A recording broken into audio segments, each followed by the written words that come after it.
Charles Finny యొక్క biography ఈరోజు మనం చదవడం నిజంగా చాలా చక్కటి అద్భుతమైన సంఘటన. నెక్స్ట్ ఎక్స్ప్లెయిన్ చేయండి. చార్లెస్ ఫిన్నీ అన్న వ్యక్తి మీకు బీపీలో కనబడుతున్నట్టు కదా, ఇతని పేరు Charles Finny. Next explain. Charles Finny గారు అమెరికా దేశంలో 1592 ఆగస్టు 29న జన్మించడం జరిగింది. వాళ్ళ తండ్రి గారి పేరు సిల్వెస్టర్ ఫిన్నీ. ఈయన ఒక సైనిక ఉద్యోగం చేస్తుండేవాడు, ఒక మిలిటరీలో పనిచేస్తూ వచ్చేవారు. అయితే సిల్వెస్టర్ ఎక్కడైతే పనిచేస్తున్నాడో ఒడినా కింద రాయబడి చూసారా, ఒడినా ప్రాంతానికి ఆయనకు ఫిన్నీకి 2 సంవత్సరాలు ఆ యొక్క సమయంలో వాళ్ళ తండ్రి గారు ఏం చేశారంటే ఆయన ఎక్కడైతే పని చేస్తున్నాడో ఒడినాలో ఆ ప్రాంతానికి ఆ కుమారుడు తీసుకుని వెళ్ళడం జరిగింది. అయితే ఆయన ఎక్కడైతే పని చేస్తున్నాడో ఆ పని చేసిన చోట దైవభక్తి కానీ, లేకపోతే ప్రార్థన చేయడం కానీ, దేవునితో సాహసం కలిగి ఉండడం కానీ, లేకపోతే ఆ దేవునితో ఎలాంటి సంబంధం లేని జీవితం కొంతమంది అక్కడ ఆ సమయంలో గమనిస్తున్నందున ఫిన్నీ కూడా వాళ్ళ మధ్యలో పెరుగుతూ ఉన్నాడు, వాళ్ళ మధ్యలో ఆయన ఎదుగుతూ వచ్చాడు. అయితే వాళ్ళ నాన్నగారు ఆయన దైవభక్తిలో పెంచలేకపోయారు. ఒక ఆధ్యాత్మికమైన విలువలు తెలియజేస్తూ ఆ ప్రకారంగా ఆయన పెంచాలనుకున్నాడు. కానీ అక్కడ ఉన్న పరిస్థితులు వాళ్ళకి అనుమతించినందున ఈ యొక్క ఫిన్నీ గారు ఈ యొక్క భౌతిక పరంగా లేకపోతే ఏ సంబంధంగా అతను పెరగడం జరుగుతూ వచ్చింది. అయితే అక్కడ పెరుగుతున్న సమయంలో చూడండి, అతనికి 16 ఏళ్ల వయసులో వచ్చినప్పుడు ఆయన సాధారణ విద్య అనగా 10వ క్లాస్ని ఆయన కంప్లీట్ చేయడం జరిగింది. అలా 10th క్లాస్ పూర్తయిన తర్వాత జరిగిన సంఘటన ఏంటంటే, నెక్స్ట్ ఏంటంటే అతను మళ్ళా అతను ఇంటర్మీడియట్ అలాగే పై చదువులకు వెళ్ళాడు. అలా చదువుకొని వచ్చిన తర్వాత చూడండి అతను ఉపాధ్యాయ వృత్తి చేపట్టడం జరిగింది. అతను ఒక స్కూల్లో టీచర్గా చేస్తూ వచ్చాడు. అలా టీచర్గా చేస్తున్నప్పుడు అతనికి 20 ఏళ్ళు వచ్చాయి. అయితే ఈ 20 సంవత్సరాలు ఉన్న ఆయన దృష్టి ఒకే దాని మీద ఎక్కువగా ఉండే. దేని మీద ఎక్కువగా ఉండేదంటే ఎక్కువగా పుస్తకాలు చదవాలని, ఎక్కువగా విద్యను అభ్యసించాలని, లేకపోతే అనేక కొత్త విషయాలు తెలుసుకోవాలని ఫిన్నీ గారు అసమాన పుస్తకాలు చదువుతూ ఆయన కాలాన్ని గడుపుతూ వచ్చేవారు.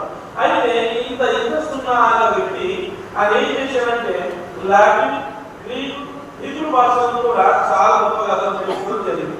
ఎందుకంటే కొంతమంది చూడండి ఒక ఆశ ఉంటుంది, ఒక తప్పన ఉంటుంది. ఏంటంటే ఆ అబ్బాయి 5th క్లాస్ చదువుకోవడం 6th క్లాస్ ఉన్న పుస్తకాలను కూడా చదివిస్తాను. ఎవరైనా చేసేవారా? చాలా మంది ఏం చేస్తారు అంటే, నేను కూడా చిన్న వయసులో నేను ఏ క్లాస్ చదువుతున్నా ఆ క్లాస్ అన్ని పుస్తకాలు చదవడం మానేసి పైన పుస్తకాలు ఎక్కువ చదువుతూ వచ్చేవారు. అలాగే చాలా మంది ఉంటారు, అంటే నేర్చుకోవాలి చదవాలి అని చాలా తప్పున ఉంటూ ఉండేది. అయితే ఈ ఫిన్నీ గారు కూడా చాలా చక్కగా లాటిన్, గ్రీక్, హీబ్రూ భాషలు కూడా నేర్చుకున్నారు. ఆ తర్వాత ఈయనకు ఎక్కువగా జ్ఞానం కలిగిన వాడు కనుక ఈ పుస్తకం అందరికీ ఎక్కువగా చదువుతూ వచ్చే కనుక ఆయన అనుకున్నాడు ఏంటంటే, నేను లాయర్ అయితే బాగుంటుంది, ఈ న్యాయశాస్త్రాన్ని చదివితే బాగుంటుంది అని ఆలోచన చేసి ఆయన ఏం చేశారంటే న్యాయశాస్త్రాన్ని పుస్తకాలు కూడా చదవడం మొదలుపెట్టారు.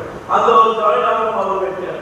అయితే దీన్ని చదవాలంటే అనేక పుస్తకాలు చదవాల్సిన అవసరం ఉందని ఆ యొక్క పుస్తకాలతో పాటు బైబిల్ కూడా చదవడం మొదలుపెట్టారు.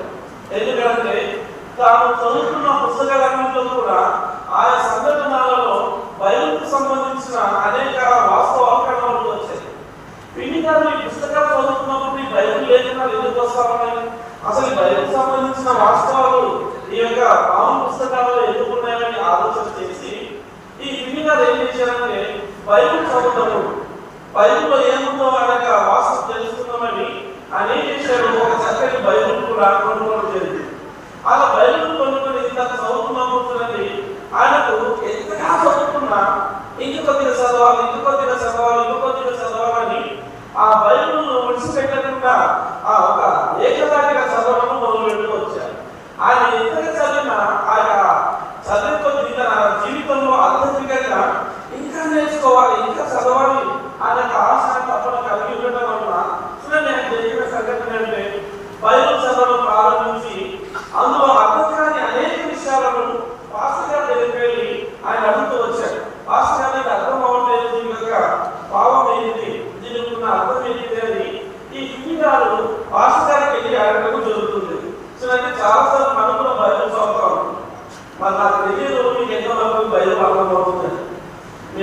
ఈ 30 రోజుల్లో జస్ట్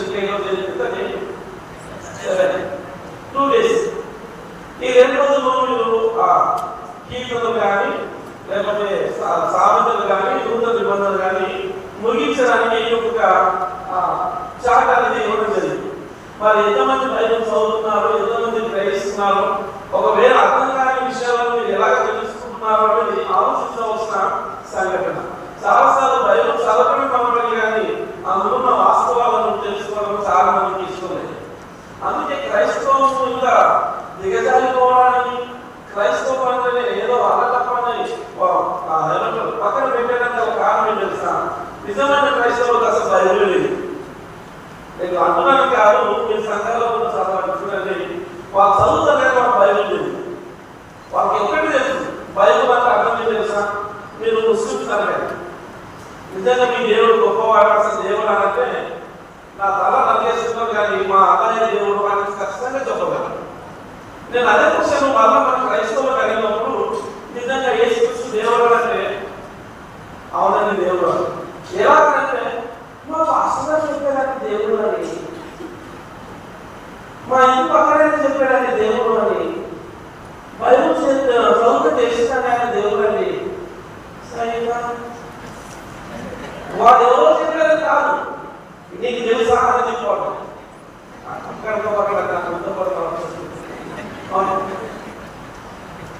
మీకు తెలుసు అసలు వాస్తవం, అది మనం గ్రహించాలి. బైబిల్ చదివినప్పుడు ఆ బైబిల్ ఉన్న వాస్తవం గ్రహించాలనే తపన ఆశ్రమంలో కలిగి ఉంటారు. ఫిన్నీ అనే ఒక వ్యక్తి చూడండి, దేవుడి యొక్క వాక్యాన్ని చదువుతున్నాడు. వాస్తవానికి ఆయన లోపలికి చదువుతూ వచ్చాడు, రాష్ట్రానికి చదువుతూ వచ్చాడు. అందులో కొన్ని అర్థంలో కనబడుతున్నప్పుడు బైబిల్ చదవాలని ఒక ఆధ్యాత్మికమైన భావన కలిగించాలండి. అది చాలా చాలా గొప్పది. అలా చదువుతూ ఆయన అర్థం కాని అనేక విషయాలను తెలుసుకొని ఆయన గ్రహించిన విషయం ఏంటంటే చూడండి, మనుషులందరూ చనిపోయిన తర్వాత మరొక జీవం ఉందని గ్రహించగలిగాడు. మీరు అందరూ నమ్ముతున్నారా? మన చనిపోయిన తర్వాత మరొక జీవం ఉందని ఎంతమంది నమ్ముతున్నారు? లేక పురుగును, పందిగాను, చీమగాను, ఎద్దుగాను జన్మిస్తారని నమ్ముతున్నారు. ఉన్నాయండి క్రైస్తవులు కూడా అలాంటి మూల నమ్మకాలు చాలా ఉన్నాయి.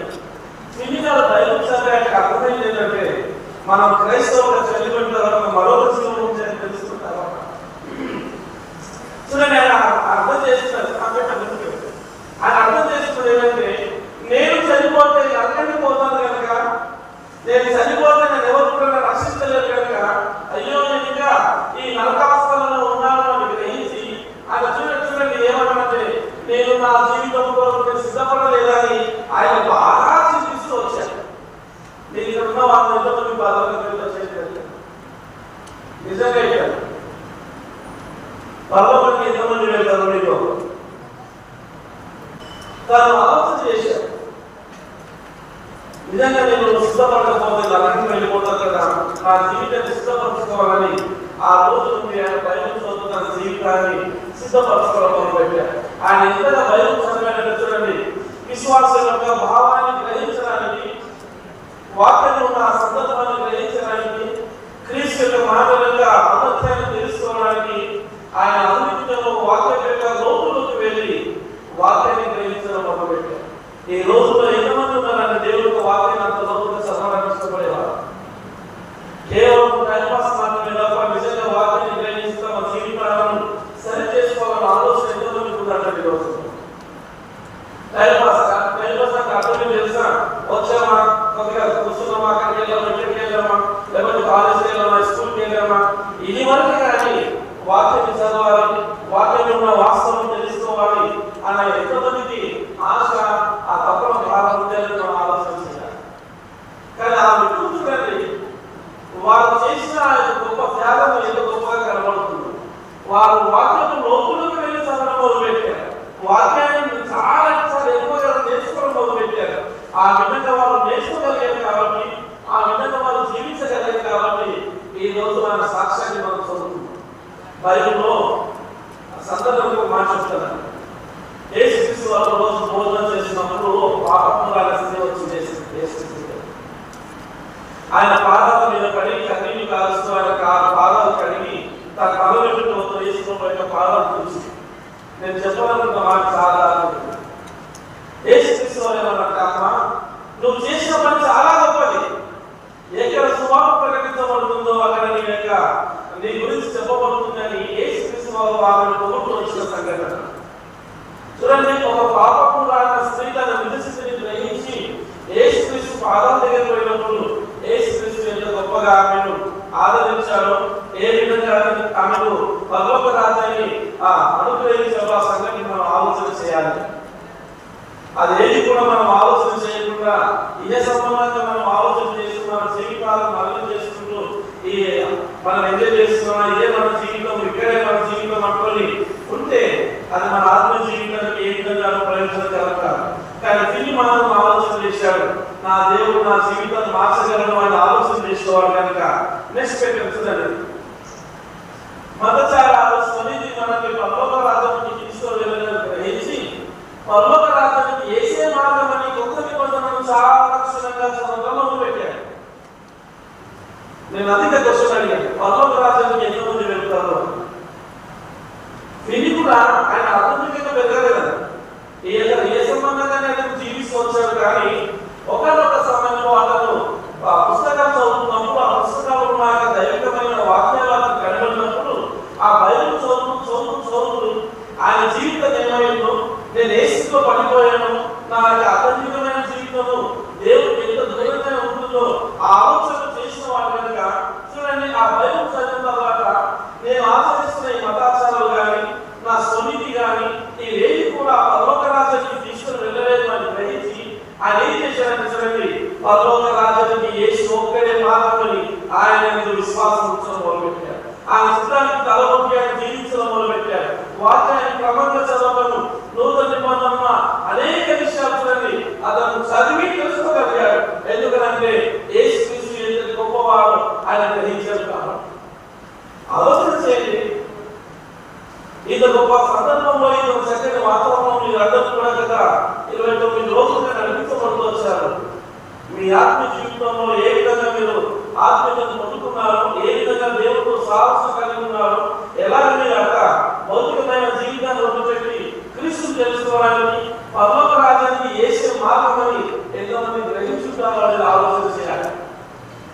వచ్చాము వెళ్ళిపోయామని కాకుండా నా జీవితంలో నా యొక్క ఆధ్యాత్మికమైన జీవితము ఏ స్థాయిలో ఉందని మనం తెలుసుకుంటే చూడండి ఆయన ఏమంటాడంటే బైబిల్ ఆ చదువుతో ప్రార్థిస్తున్న కాదు ఒక చక్కటి ఒక మాట వచ్చింది, నాకు ఉన్న యొక్క పెద్ద ఎడబాటు ఏంటిది, అసలు నాకు దేవుడున్న యొక్క ఎడబాటు ఏంటిది అని ఆయన ఆలోచించడం మొదలుపెట్టాడు. ఎప్పుడైతే ఆయన బైబిల్ చదువుతూ ప్రార్థన చేస్తుండగా దేవుడు అతనితో మాట్లాడాడు, పిల్లి నువ్వు నాకు దూరంగా ఉండడం గల కారణం ఏంటో తెలుసా, నీకు నాకు ఎడబాటు కలిగి ఉండడం గల కారణం ఏంటో తెలుసా, నువ్వు ఎందుకు ఇంత నాకు దూరంగా జీవిస్తున్నావు అని తెలుసా, ఎందుకో తెలుసా అంటే చెబుతూ ఒక మాట అన్నాడు దేవుడు, నీ జీవితంలో గర్వము అనే పాపం నీకు ఆశపడుతుంది, నీ జీవితంలో గర్విస్తున్న అవసరం. అయితే నువ్వు ఎప్పుడైతే ఆ గర్వం తీసుకెళ్తున్నావో ఆ గర్వాన్ని వదిలిపెడతావో అప్పుడు ఏమంటున్నాడు దేవుడు, నేను గొప్పగా వాడుకుంటానని దేవుడు ఎవరితో మాట్లాడుతున్నాను పిల్లితో మాట్లాడుతూ వచ్చాడు. పిల్లి ఎప్పుడైతే ఆ సంగతులను గ్రహిస్తూ వచ్చాడో చూడండి దేవుని సన్నిధిలో ప్రార్థన చేసి ఆ గర్వాన్ని వదిలిపెట్టుకోవడానికి ప్రయత్నం చేస్తూ వచ్చాడు. అలా చేయడమే కాదు చూడండి, సమాజం నేను బైబిల్ చదువుతున్నాను ఎవరేమో అనుకుంటారని భయపడి ఆయన ఏం చేసేవారు తెలుసా, ప్రతి రోజు బైబిల్ని చాలా రహస్యంగా చదివాడు. ఆయనకు బైబిల్ మీద ఉన్న నమ్మకాలు చూసేలా ప్రతిరోజు బైబిల్ చదువుతూ వస్తున్నాడు. కొంతమంది ఆయనకు వ్యతిరేకిస్తూ వచ్చారు కాబట్టి, అతను ఏడం చేస్తూ వచ్చారు కాబట్టి, కొంతమంది అతను చదవుతున్నాడు అతను అభ్యంతరం వచ్చారు కాబట్టి ఆయన ఏం చేశాడంటే రహస్యంగా బైబిల్ చదవడం మొదలుపెట్టాడు.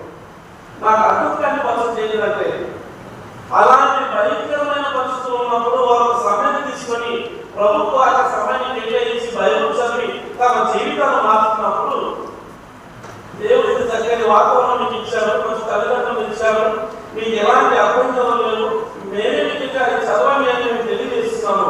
అయినప్పటికీ కూడా బైబిల్ చదవాలని ఎంతోమంది ఆశ కలిగి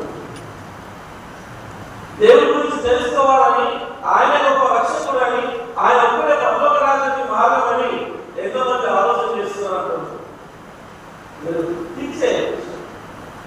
మన ఆలోచన ఎంతవరకు ఉంటాయంటే ఎప్పుడు చూసినా ఈ సంబంధంగానే ఉంటుంది.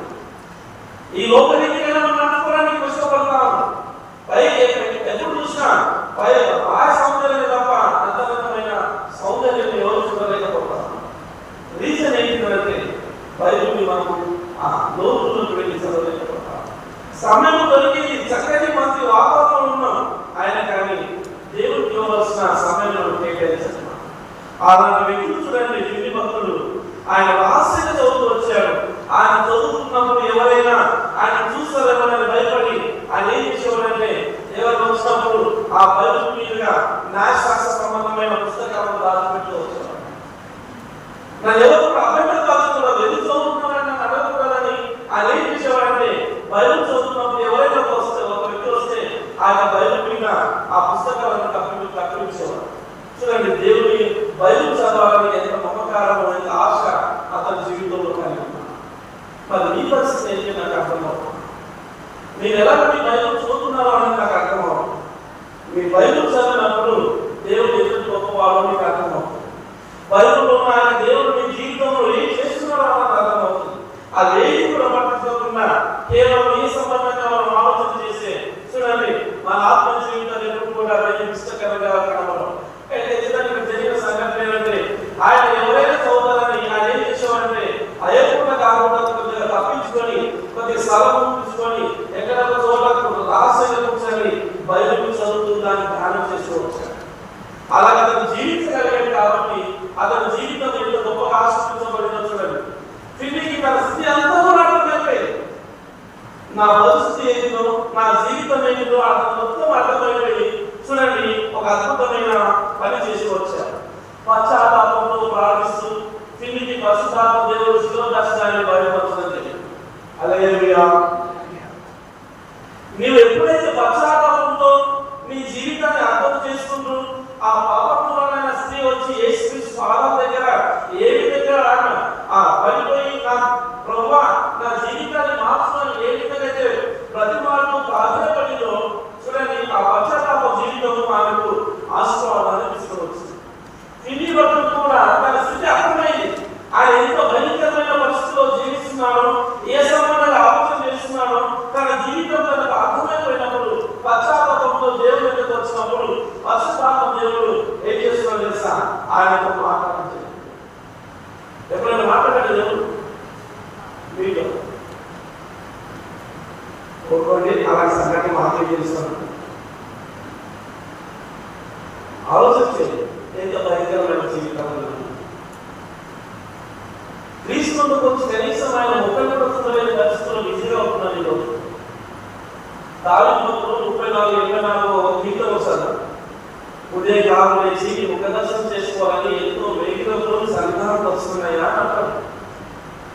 అలాంటి గొప్ప రాజు ఎంత గొప్పగా దేవ సంఘాలకు కావాలని ఆశపడుతున్నప్పుడు ఏ పాటి వాళ్ళు ఆయన ముఖం చూసుకోవడానికి మనకు అంత ధైర్యం లేకపోతే అంత సమయం కేటాయించలేదు. మన ఏ స్థాయిలో పడిపోయే ఒకసారి ఆలోచన, మనకు ఆధ్యాత్మికమైన స్థాయి ఏ లెవెల్లో ఒకసారి ఆలోచించేది. అలా పశ్చాత్తాపంలో ప్రార్థన చేసినప్పుడు పశ్చాత్తాప దేవుడు తన శిలువ దర్శనాన్ని అతను బయలుపరిచి అలా చూడండి ఆయన ఏం చేసేవారు. పశ్చాత్తాప దేవుడు అతనితో మాట్లాడుతున్నప్పుడు వాళ్ళని దర్శిస్తున్నప్పుడు ఆయన గట్టిగా ఏడుస్తూ తేజలు వేస్తూ ప్రార్థిస్తూ, దేవా నేను ప్రధానమైన పాపినయ్యా, నాలో ఉన్న గర్వాన్ని తీసివేయ్యా, ఏ సంబంధమైన అన్ని కూడా నాలో తీసివేయి అని ఎప్పుడైతే ఆయన దేవుడికి ప్రార్థన చేస్తూ తేజలు వేస్తూ తన జీవితాన్ని ప్రభువులకు అప్పగిస్తూ ఒప్పుకోవడం జరిగిందో కింద చూడండి, దేవుడు ఎంతో అద్భుతంగా జీవించడం మొదలుపెట్టాడు, ఎంతో గొప్పగా ఆదరించడం మొదలుపెట్టాడు. ఆయన చెప్పిన మాట ఏంటో తెలుసా, ఏమైనా కానీ ఈ స్థలం నుండి నేను లేవను, అసలు నేను ప్రార్థించిన నా జీవితంలో ఎప్పటికీ కూడా నేను మానను అని ఆయన తీర్మానం తీసుకోవడం జరిగింది.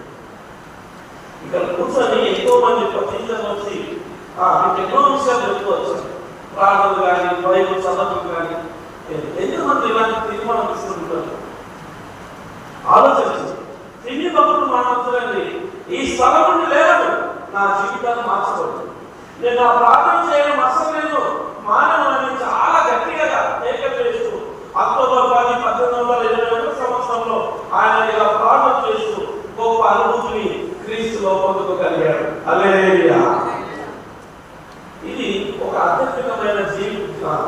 జీవితం గడుపుతున్న వ్యక్తి జీవితంలో జరిగే సంఘటన. ఇప్పుడు మీరు ఆలోచన చేయండి, మీ జీవితంలో ఇలాంటి సందర్భాలు ఎప్పుడైనా ఉన్నాయంట? నాకు తెలిసి లేవు అని అనుకుంటే కనుక మీరు ఆలోచన చేయండి ఎంత భయంకరమైన సంఘటన.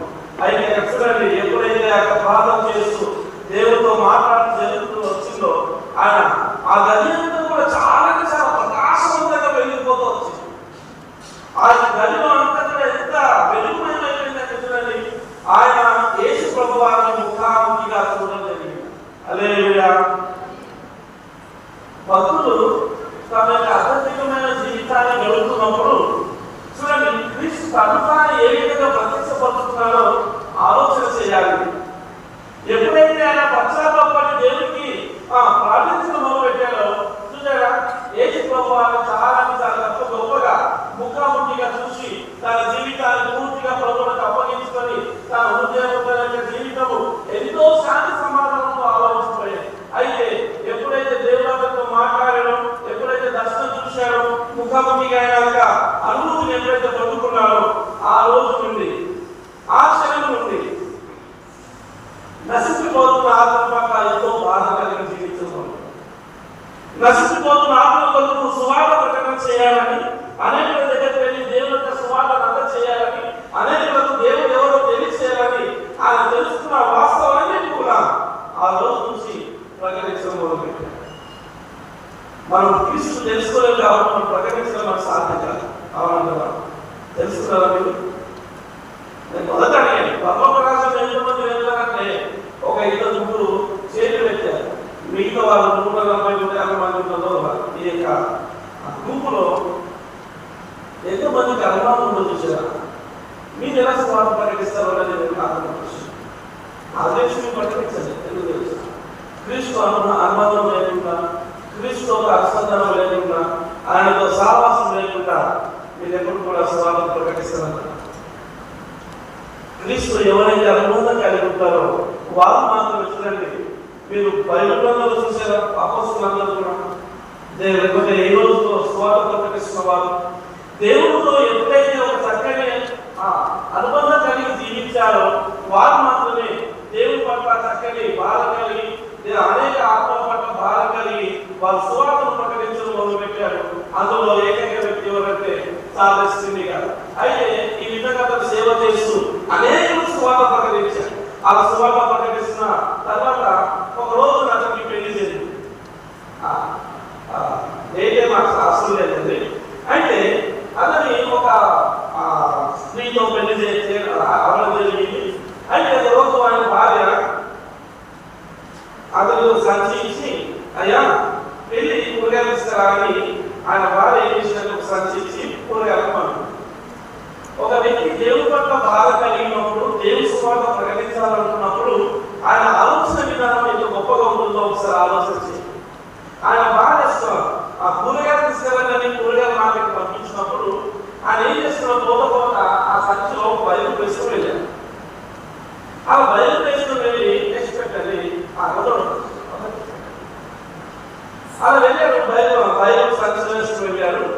అలా వెళ్ళాడు. 3 నెలలు ఆయన ఇంటికి రాకుండా ఆ 3 నెలలు సువార్త ప్రకటించడం మొదలు పెట్టేసి, మీకు అర్థమైనా? తన బాగా మర్చిపోయాడు. సంచిలో బయలు వేసుకుని సువార్త ప్రకటించడానికి వెళ్ళిపోయాడు. అలా వెళ్ళిపోయి 3 నెలలు అయింది. 3 నెలల తర్వాత అతనికి జ్ఞాపకం వచ్చింది, అదే నాకు పెళ్ళేది కదా, నాకు బాగలేదు కదా అని మళ్ళీ 3 నెలల తర్వాత ఆ యొక్క చాలామంది గారి ఇంటికి రావడం జరిగింది. ఇది కొద్దిగా కఠిన అవసరంలో కానీ మీరు ఆలోచించండి. ఆ నశించిపోతున్న ఆత్మ పట్ల ఆయన సంచి ఇలా తీసుకుని వెళ్తున్నప్పుడు ఆ యొక్క వ్యక్తులందరూ కూడా కనబడితే అతనికి ఏది గుర్తురా, నా దేవుడు నాకు అప్పగించిన బాధ గుర్తొచ్చింది. అయ్యో వాళ్ళకి దేవుడు తెలియలేదు కదా, వాళ్ళకి తెలియలేదు కదా, వాళ్ళందరూ నల్లకి పోతారు కదా అని ఆయన భావించి ఆయన ఏం చేయడం మొదలుపెట్టాడు తెలుసా? వాళ్ళకి సువార్త చెప్పడం మొదలుపెట్టాడు. అలా 3 నెలలు దేవుడు సువార్తను ప్రకటిస్తూ అనేకులను ఆ 3 నెలల్లో ప్రభు యొక్క పాదాల చెంతకు తీసుకొచ్చిన వాళ్ళు సాధిస్తున్నారు. ఇది ఎంత గొప్ప సాక్ష్యం! దేవుడిని ఆశ్రయించిన ఏ వ్యక్తి అయినా కానీ, దేవుడితో ఉన్న ఏ వ్యక్తి అయినా కానీ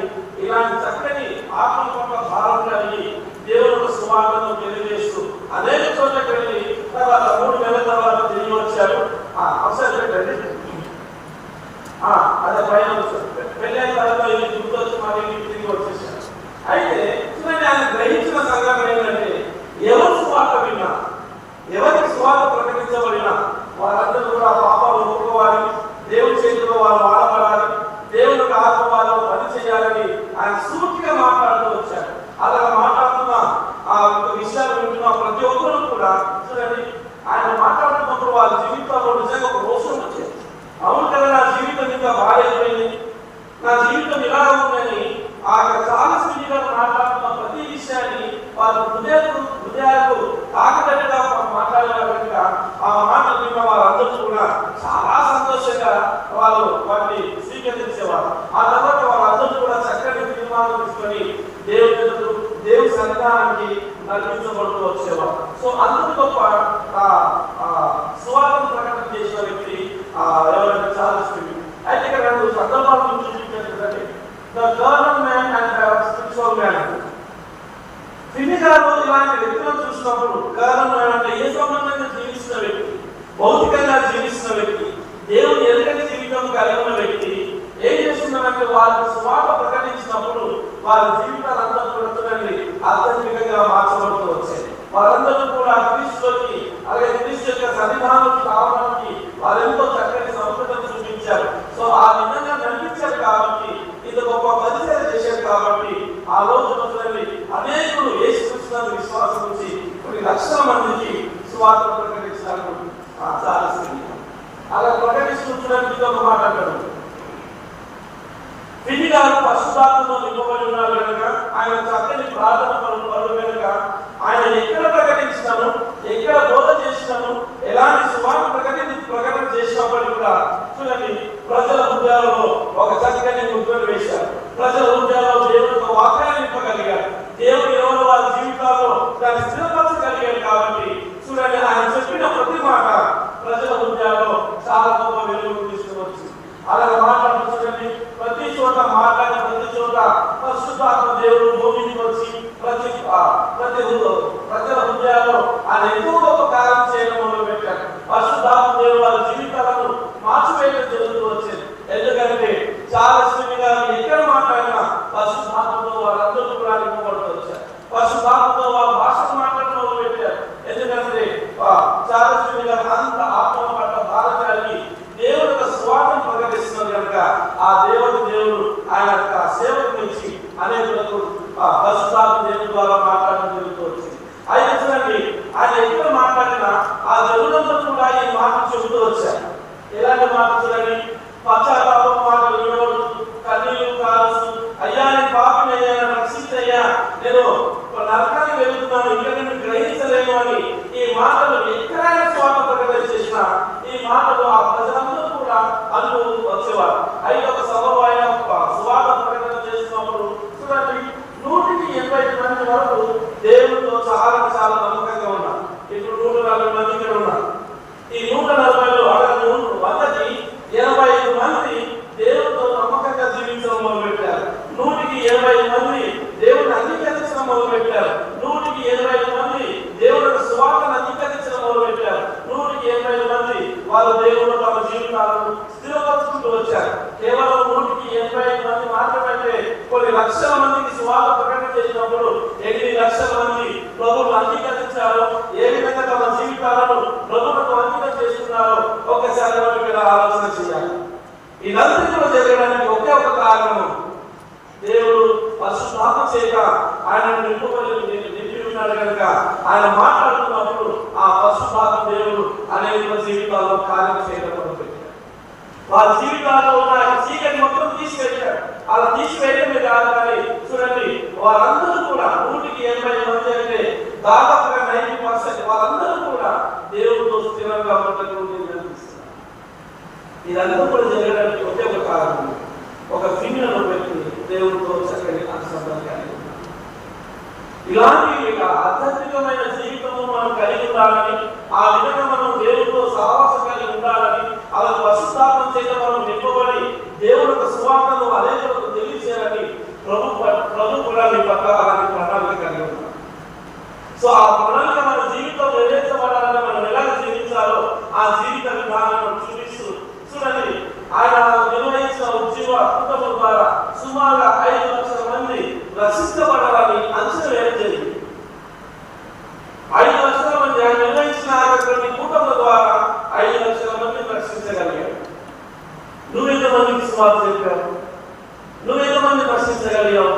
నువ్వు ఎంతమందికి ప్రభుత్వంతో తీసుకుని రావాలని ఇష్టపడ్డావు ఆలోచించు. ఒక వ్యక్తి ఏదో ఒక రీతిగా జీవిస్తున్న వ్యక్తి క్రీస్తు నమ్ముకున్నప్పుడు చూడండి 5 లక్షల మంది అంటే మామూలు విషయం కాదు. మీకు క్రౌడ్ తెలియాలంటే ఒకసారి మనకి ఇక్కడ ప్రాబ్లం జరుగుతుంది. 1 లక్ష 2 లక్షలకి ఇంత మనం ఆదరణ పడితే 5 లక్షల మంది ఎలా వస్తుంది ఆలోచించారు. 5 లక్షల వచ్చిన అంచనా వేశారు అంతే, 10 లక్షల మంది ఉంటారు. సో అంత అన్ని లక్షల మందికి దేవుడు సువార్త ప్రకటించి దేవుడు కనిపించారంటే ఎంత గొప్ప సేవ చేశారో ఆలోచన చేయండి. ఆ తర్వాత చూడండి తన చరిత్ర ఆటోబయోగ్రఫీ కూడా రాసుకొని వచ్చాడు. ఆ ఆటోబయోగ్రఫీ కూడా చాలా మందికి ఇన్స్పిరేషన్ గా ఉంటుంది. ఆ తర్వాత 1868 సంవత్సరంలో ఆయన ఆ వృద్ధాప్యంలో అడుగు పెట్టాడు. చాలా ముసలివాడు అయిపోయాడు. అయితే ఆయన సమయంలో కూడా ఆయన ఏదో అయ్యో నాకు శాతం అవ్వట్లేదు కదా, నేను కొద్ది చూస్తున్నాము రెస్టిస్తున్నాను అనుకోవాలా. ఆ వృద్ధాప్యంలో కూడా దేవుడు యొక్క సువార్తను ప్రకటించడం మొదలు పెట్టాడు. అలాగే దేవుని సువార్తను ప్రకటిస్తూ అనేక మంది బైబిల్ కాలేజీలో విద్యార్థులకు దేవుని యొక్క వేదాంతాన్ని బోధిస్తూ వచ్చాడు. వాళ్ళకు కూడా ట్రైనింగ్ ఇస్తూ వచ్చాడు. అలాగే అనేకులను వేదాంత థియాలజిస్ట్ చేసి చూడండి అతనికి 80 సంవత్సరాల ప్రాయం వచ్చినప్పుడు ఆయన ప్రభుత్వం నిర్మించింది. 80 సంవత్సరాల వరకు అనగా అతను చివరి శ్వాస వరకు ప్రభు సన్నిధానంలో సువార్తను ప్రకటిస్తున్నాడు. దేవుడు కొరకు పాటుపడుతూనే వచ్చాడు. సో ఆ విధంగా 20 సంవత్సరాల జీవితంలో ఆయన చేసిన గొప్ప సేవ అయితే గొప్పగా ఉంటుందండి. అయితే ఒక మాట ఆయన చివరి రోజుల్లో చెప్పిన సంఘటన చూడండి. లోకమంతా ఎదురు తిరిగిన పిశాచాలన్నీ చుట్టుముట్టినను నేను మోకాలపై నుండి లేవను అని చాలా స్థితి గారు తను చెప్పిన ఒక చిన్న సంఘటన మీరు విన్నారా? ఈ లోకమంతా నన్ను వద్దు, అసలు నేను వేసుకున్నాను అన్నగాని, నేను పనికిరాని వాడని అన్నగాని, లేకపోతే నేను ఒకటే చేసినప్పటికీ కూడా చూడండి ఈ పిశాచాలన్నీ కూడా నన్ను చుట్టుముట్టిన నేను మోకాలపై నుండి లేవను. ఎందుకంటే నా దేవుడు నాకు కోరుకున్నాను, నా ప్రార్థన ఆలకిస్తాడు, నాకు ధైర్యం కలగజేశాడు, నన్ను నడిపిస్తాడు, నన్ను స్థిరపరుస్తాడు, నన్ను ఏ విధంగా చేసి అనేక మార్చుకొస్తాడని ఎప్పుడైతే ఆ నిర్ణయం తీసుకొని ఆయన మోకాల నుండి ప్రార్థన చేయడం మొదలుపెట్టాడో చూడండి ఆయన ఎక్కడికి వెళ్ళిన పరిశుద్ధాత్మ దేవుడు ఆయన జీవితం ద్వారా మాట్లాడుతూ కొన్ని లక్షల మందికి ఆయన మాదిరిగా జీవించగలిగాడు, సాక్ష్యాన్ని పంచగలిగాడు. ఆయన అనేక దీవెనకరంగా అవసరపడ్డాడు. అలా ఉండగల కారణం తెలుసా? ఆయన తీసుకుంది నీ యొక్క ఆలోచన, నీ యొక్క తీర్మానం పెట్టి ఆలోచన. ఆ యొక్క వ్యక్తి అలా తీర్మానం తీసుకున్నాడు. 80 సంవత్సరాలు ఏకదాటిగా అరుదుకుంటా దేవుడు సేవలో పాల్పడుతూ వచ్చాడు. అందుకే చూడండి చాలా జీవిని గొప్ప ప్రార్థన పనులు అని అంటారు. ఎందుకు గొప్ప ప్రార్థన పనులు అంటే ఆ ప్రార్థన తన జీవితాన్ని అనేకులకు ఆశీర్వాదకరంగా ఒక చక్కని సాక్ష్యాన్ని ఇచ్చినట్టుగా బలపడుతుంది. ఆయన లాస్ట్